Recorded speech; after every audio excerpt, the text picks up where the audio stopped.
বাংলাদেশের গভীর সমুদ্রের বুক চিরে লুকিয়ে আছে এক রহস্যময় খাদ, যার গভীরতা কেবল ভয় জাগায় না, উস্কে দেয় অসংখ্য প্রশ্ন। এটি যেন বঙ্গোপসাগরের অজানা এক দরজা, যেখানে আলো পৌঁছায় না আর মানুষ বারবার হারিয়ে যায় অজানার সন্ধানে। এটি হলো সোয়াচ অফ নো গ্রাউন্ড, একটি সামুদ্রিক গিরিখাত যার অবস্থান সুন্দরবনের ঠিক দক্ষিণে, দুবলার চর থেকে মাত্র 30 কিলোমিটার দূরে, যার গভীরতা প্রায় 1340 মিটার। ভাবুন তো, বাংলাদেশের সবচেয়ে উঁচু জায়গা সাজেক পাহাড়ের উচ্চতা প্রায় 1000 ফুটের একটু বেশি, কিন্তু এই গিরিখাত সেই সাজেকের 13 গুণ বেশি গভীর ধারণা করা হয়।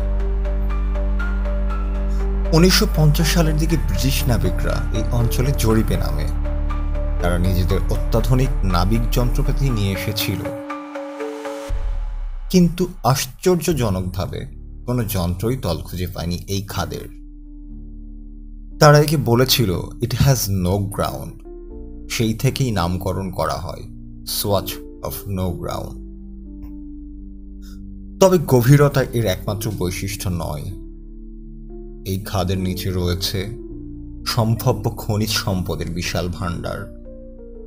সমুদ্র গবেষণা সংস্থা ও জিওলজিক্যাল ইনস্টিটিউটগুলো মনে করে এখানে রয়েছে প্রাকৃতিক গ্যাস, হাইড্রোকার্বন, এমনকি মূল্যবান লোহিত খনিজ। যদিও এখনো পুরোপুরি অনুসন্ধান হয়নি, কিন্তু প্রযুক্তিগত অগ্রগতি হলে একদিন হয়তো এখান থেকে মেটানো যাবে বাংলাদেশের জ্বালানি চাহিদা। 2018 সালে বাংলাদেশের একটি অভিযাত্রী দল নাম সুভা ডাইভিং ইউনিট প্রথমবারের মতো সোয়াচ অফ নো গ্রাউন্ডের গভীর পর্যবেক্ষণে নামে। তবে খাদের গভীর চাপ, ডার্ক ওয়াটার, কারেন্ট এবং অনিশ্চিত তলদেশের কারণে তারা মাত্র 300 মিটার গভীর পৌঁছে অভিযান বন্ধ করতে বাধ্য হয়। তাদের ভাষায় এটা যেন এক জীবন্ত খাদ, নিচের দিকে কেবলই অন্ধকার আর অজানা। এই খাদে রয়েছে বাংলাদেশের সবচেয়ে সমৃদ্ধ সামুদ্রিক প্রাণী বৈচিত্র্য। বিশ্বের 8 প্রজাতির তিমি ও ডলফিন এই অঞ্চলে দেখা গেছে। Irrawaddy, Bryde's, spinner dolphin. এরা এই খাদকে ঘিরে গড়ে তুলেছে এক জলজ রাজত্ব। এমনকি 2015 সালে একদল গবেষক জানান এখানে দেখা গিয়েছে একটি বিরল প্রজাতির ব্লু হোয়েল, যা এতদিন বঙ্গোপসাগরে দেখা যায়নি। গবেষকরা ধারণা করেন সোয়াচ অফ নো গ্রাউন্ডের নিচে লুকিয়ে থাকতে পারে বহু হারিয়ে যাওয়া জাহাজ ধ্বংসাবশেষ। ইতিহাস বলে ঔপনিবেশিক আমলে বহু ভারতীয়, আরব ও ইউরোপীয় বাণিজ্য জাহাজ বঙ্গোপসাগরের পথ হারিয়ে গিয়েছিল। তাদের কিছু হয়তো আজও রয়ে গেছে এই খাদে, নির্জন ও নিঃশব্দ গহীনে। ধনরত্ন, অস্ত্র, ইতিহাস আর হারিয়ে যাওয়া সভ্যতার গল্প।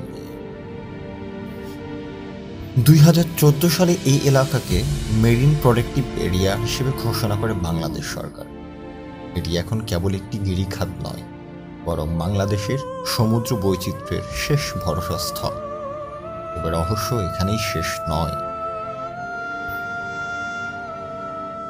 অনেকগুলো প্রশ্ন থেকে যায়। এই খাদ কি আসলেই অতল? এর নিচে কি লুকিয়ে আছে কোনো প্রাচীন সভ্যতার ধ্বংসাবশেষ, জ্বালানি খনিজের বিশাল ভাণ্ডার, নাকি এমন কিছু যার ব্যাখ্যা আমাদের জানা নেই? এই রহস্যের জট খুলতে দরকার আরও গবেষণা, আরও অভিযান। হয়তো একদিন প্রজন্মের কোনো অনুসন্ধানী ডুবুরি আলো আনবে সেই গহীনে, আর তখনই উন্মোচিত হবে সোয়াচ অফ নো গ্রাউন্ডের চূড়ান্ত সত্য। ততদিন এটি রয়ে যাবে বাংলাদেশের সমুদ্রতলে ঘুমিয়ে থাকা এক জলজ কিংবদন্তি।